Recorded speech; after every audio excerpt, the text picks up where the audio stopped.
In this video, I'm gonna show you how to change country in App Store in iPhone. So let's get started. First, go to the Settings app.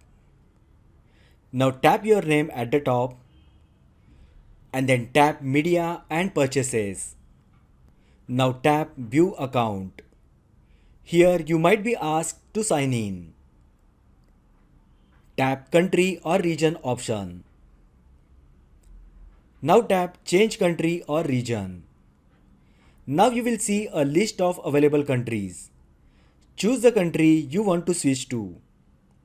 Now a pop-up message will appear informing you that you must cancel any active subscriptions before you can change your country. If you have any active subscriptions, make sure to cancel them before proceeding. Next, review terms and conditions. Now tap Agree in the top right corner. Then tap Agree again to confirm. Select a payment method and enter your new payment information and billing address. Once you add valid payment details, App Store country will be changed on your iPhone. So that is how you can change country in App Store in iPhone. If you find the video helpful, then like the video, share with your friends and subscribe to my channel. Thanks for watching and I will see you in the next video.